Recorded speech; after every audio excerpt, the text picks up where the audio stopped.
出た結果に、一喜一憂しすぎないということは言い続けてきているので、もうすでに、ドイツ戦の結果は過去のことなので、次の試合の勝利に向けて最善の準備をするということ、こ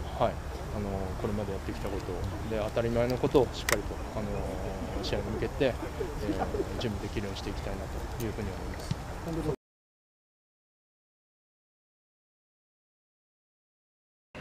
もちろん特別なものではありましたし、大会来る前、ドイツ内ではやっぱり日本はイージーゲームだというのは言われながら僕は来たので、こう苦笑いしながらもふざけんなと思いながら話聞いてましたし、そういう結果で黙らせたというのが一番男としてかっこいいと思うので、そういう結果になってよかったなと思います。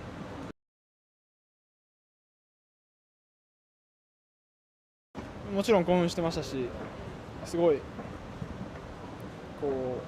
歴史をまだ変えれてないですけど、歴史的な一戦にはなったと思うので、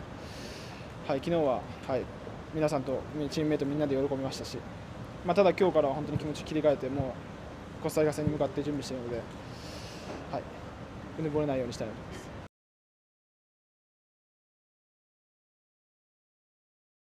本当にサッカー人生の中でも一番というぐらいの興奮と感動を味わいました。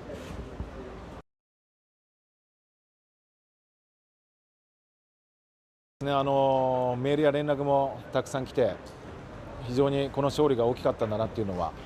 歴史的勝利だったんだなっていうのは感じてますし、これで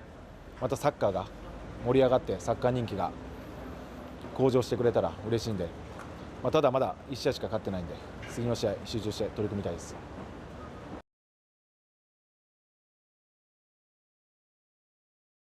今までサッカーやってきた中で一番と言ってもいいぐらい嬉しい瞬間でした。